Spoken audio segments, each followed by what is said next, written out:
Hey guys, it's Danny. So here in the Northern Hemisphere where I live, we are getting ready for summer. Temperatures are already through the roof in my area, and as it's customary, year after year, also my channel is getting more and more comments from people asking me what is happening with their orchid. It's dying, it's not doing well, it lost all of its flowers. So I think it's a good idea that in this time of the year, I put out a video in which I reassure you guys who might be beginners that your orchid is absolutely fine and what you are experiencing is very, very, very normal. So that's exactly what we're gonna do today. I'm gonna take you along as I remove the flower spikes from my Phalaenopsis orchids. It is around this time of the year when I do remove most of the flower spikes on my Phalaenopsis orchids. You'll see some spikes can still go. They're still green and they still have some flowers, but I choose not to let them. So I'm gonna talk about that, gonna talk about the orchid, and also address some preconceptions some people might have about orchids. So before we start, don't forget to give this video a like if you end up enjoying it. Why not subscribe? I post multiple times a week and it's free, but if you're feeling extra about it, you can further support my channel by either becoming a member, getting merch, using the affiliate links in my description rather than non-affiliate links, or the super thanks option you can find right below my videos. Right, so with that said, let me get my tools ready. Since I will be cutting away flower spikes from multiple orchids, I will have to sanitize my pruners in between orchids. And because I do have so many orchids, I go pretty intense with sterilizing my tools, not only with alcohols and cleaning solutions, but also with fire. What I'm doing, it's not really necessary, especially if you have 2-3 orchids or one orchid. When you have a whole lot of them, which can pass illnesses to each other, it makes me sleep better to go a little overboard. Now, this will not be a beginner tutorial. If you're interested in more of an elaborate seminar type tutorial, I will link you down below. I do have a video in which I go more into detail about where to cut the spike, if you want a secondary branch, and so on and so forth. So I'm not gonna insist on that. I will just show you what I do. I personally do like to completely cut away flower spikes all the way down to the bottom. I do not want to offer any opportunity to the orchid to create secondary spikes. Why? Because everybody says, do not cut flower spikes. Well, yeah, everybody's kind of copying each other at this point. You watch a tutorial from 10 years ago, you're gonna say the same thing. It's a thing that kind of gets propagated. The thing is, yes, you can get secondary branches from a flower spike, but I personally do not want to because orchids need their energy to grow during this season.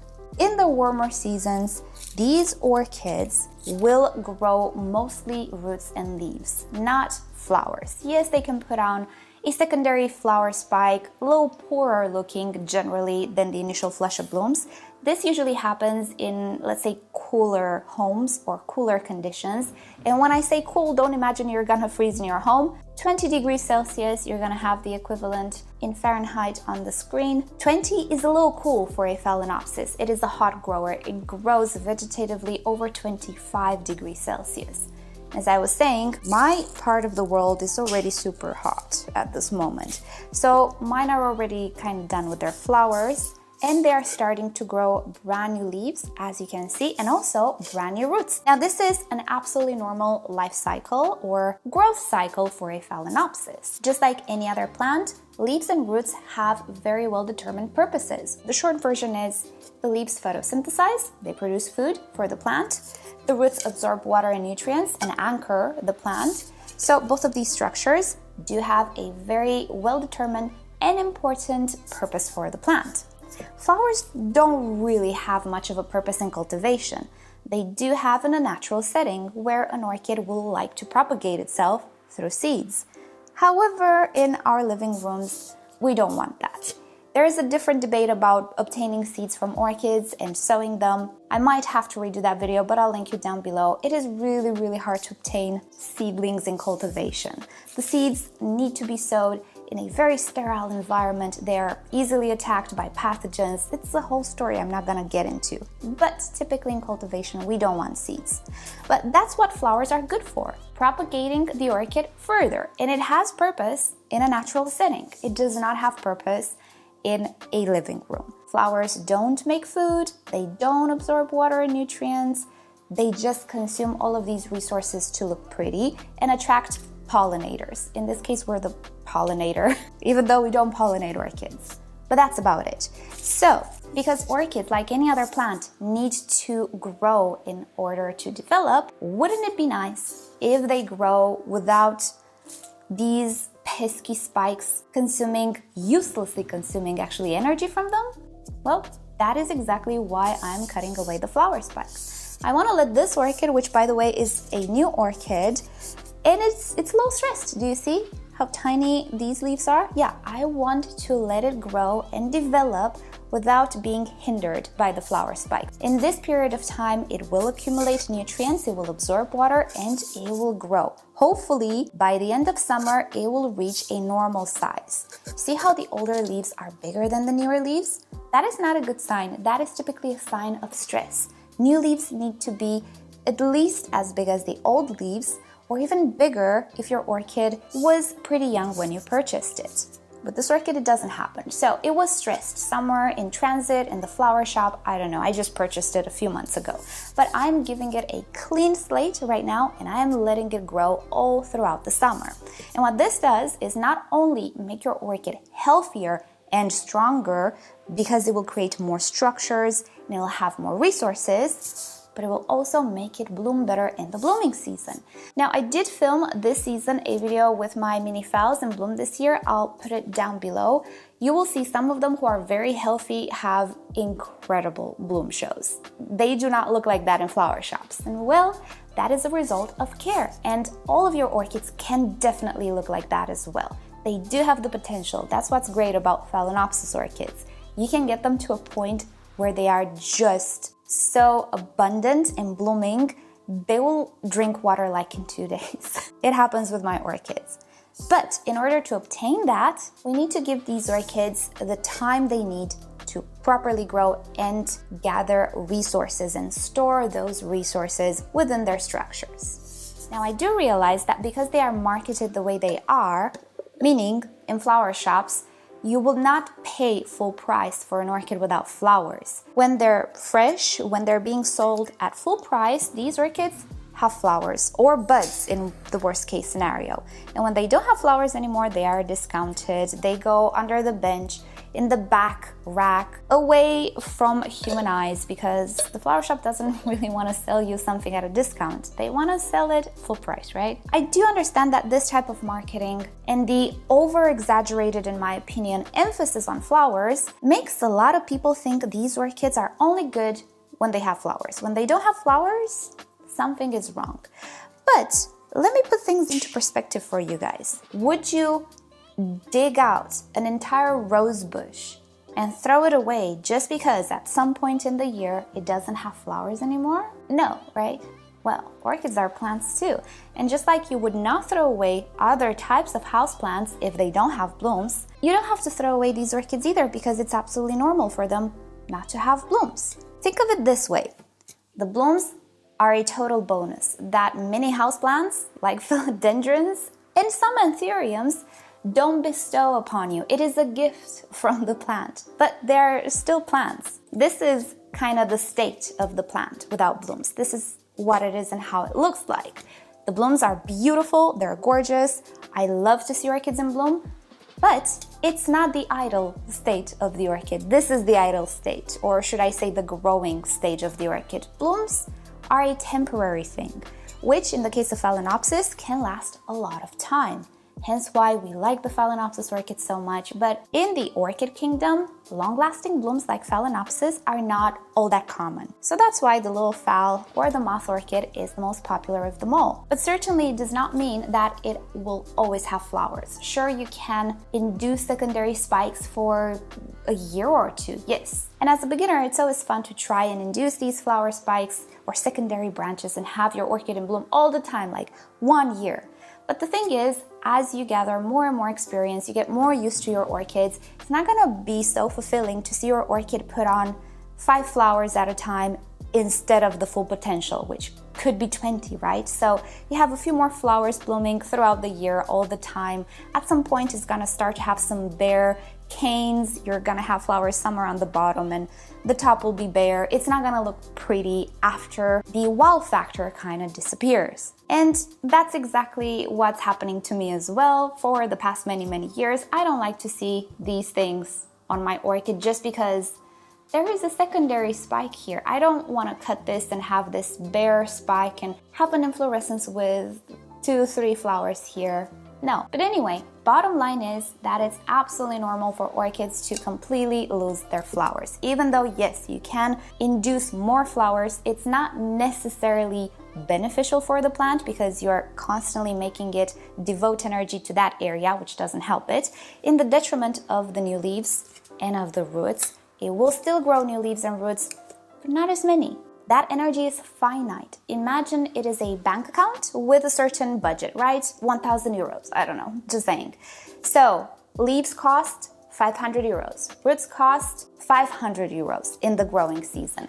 It leaves you 0 for flowers because they're just not important in this season. So what the orchid does is allocate, instead of 500 euros, 300 euros for the leaves and 300 euros for the roots and 400 euros for the flowers. Obviously, you're not gonna buy the same quantity of roots and leaves, right? What is this analogy I'm making? I don't know, but I hope you get the idea. So in the end, I do understand why some people might have the impression that orchids are sick or they're not doing well if they don't have flowers, because it's how they're marketed, right? And not everybody is so well versed in biology or plants. Many people maybe never had houseplants, but they really do like orchids. So this might be one of the first plants people have. So I totally understand being unsure what your orchid is doing. However, there is a sadder part as well. And many of us already know the story. Orchids usually end up in the trash bin when they don't have flowers. That kind of bothers me as an orchid lover, obviously. And actually, one of the comments were saying that the orchids were ugly or something like that, just the leaves. And you know what? That's absolutely fine. I mean, I cannot tell you what your preference should be, right? We like what we like and we dislike what we dislike. And I can see how, they are not velvet leaved, they are not variegated, they don't have this, I don't know, weird leaf shape. I get it, how they might not be the best looking plants to look at, but at the same time, I do not think they should be thrown away just because you don't really like them. So if you feel that after you cut the flower spikes, you don't really like this plant, it is absolutely fine. Trust me, it is. But I would appreciate it if you would try to find somebody who would enjoy the plant. Because remember, the plant didn't choose to be in your home. It didn't grow legs and travel to your home. Somebody brought it there. So if you discover you don't like the plant, just donate it to somebody. I'm sure there are many people who like orchids, even without flowers. The roots are really interesting. The foliage can be interesting. Somebody might actually be passionate about learning a little bit more, researching, okay, what do I need to do next to get the flowers back? That's the appeal of orchid growing. What do we need to do to take care of this orchid so that the blooms come back? Or at least the majority of us, that's how we look at things. So I would ask of you, please don't throw these plants away. They are plants just like any other plant. They're not sick, they're not dying, they might not look very appealing to you, yes, but I'm sure somebody will like them, and I'm sure somebody will be very happy to have them and grow them and learn about them and join our community. Cookies on the left, beverages on the right. It's a nice community here, and it's a very rewarding journey. So as you could see, this orchid still has some blooms, and I do have a secondary spike here as well. But you know what? We're good. I'm good. At this point, I only have a few flowers left. This orchid had a beautiful bloom show. Now it looks kinda sad compared to how it used to be. And at some point, you will see things like that as well. The more you get used to your orchids, the more something like this will be, not worth having, not worth letting the orchid invest energy into it. Now, obviously, some flower spikes will completely dry, so you will be forced to maybe remove them because they will just be in the way, they will not look pretty, and they will snag on your clothes. You might bump over the orchid might fall out of its pot completely, you're gonna make a mess on the floor. I've been there. I don't like to leave dry flower spikes. Well, in that case, you can rest assured that the flower spike definitely will not rebloom, this particular one. So if it's completely dry, just remove it. The closer you can go to the stem, the better, without damaging the stem. All you want is to make this comfortable around you, your house, your way of living.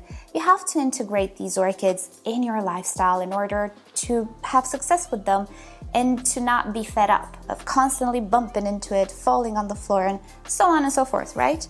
So you can cut it right down to the bottom. The orchid at this point needs water, mine needs water, but at this point it can focus on new leaf production and root production. And of course, if you're interested in repotting and all of that, I do have tutorials linked down below in the description. I do actually have a pretty fast one. When I say fast, don't imagine 3 minutes. I don't do 3-minute tutorials. They're more seminars, but it's not a 12-episode series with everything. It's just the fast repotting and setting yourself for success type of a tutorial. So do watch that if you're new to orchids, because it picks up from here. I cut the flower spike. What do I do next with my brand new Phalaenopsis? And that's where that video kicks in. So, you know, inevitably at some point, even a flower spike that will keep reblooming for a year or two will dry out. Again, because these things are not supposed to be forever on the orchid.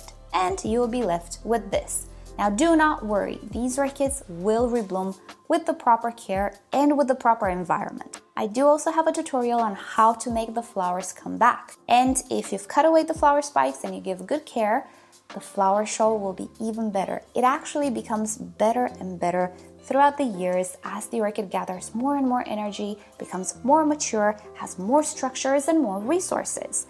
The key to a wonderful bloom show is resources. It's not banana peels, it's not rooting hormones, it's not salad dressings or whatever you see on the internet. It's not a hack that can be accomplished in 5 minutes. It doesn't work like that. That's not biology. What you need is your orchid to have resources. And by that, I mean sugars and food produced by the leaves. And in order to have stored resources to invest in these flowers, we need to have structures to hold the resources, like a battery. Imagine that the leaves and the roots are batteries as well. They don't only produce the food or absorb the water and nutrients, they also store it. The more good quality storage you have, the better the flower show will be as well. And that doesn't necessarily happen in 5 minutes. Actually, it doesn't. Orchids need their green time. I'm gonna put that on a t-shirt. Alright, you guys, so thank you so much for watching. Hope you've enjoyed hanging out with me. Hope you enjoyed your meal. I know many of you watch as you're eating. I do too. I watch YouTube videos as I'm having breakfast or lunch or things of the sorts when I'm alone. I hope you have a great day. And if it's summer, well, it's green time, isn't it? So if you want to follow me on social media, just search for me. I'm at MissOrchidGirl pretty much everywhere. Check out my short form content channel if you're not in the mood to hang around with me and have a meal. I do have very short videos there. And I do try to post some tips from time to time. But most importantly, do subscribe to this channel because this is where I post the good stuff. Well, that's it. I'll see you all next time. Bye.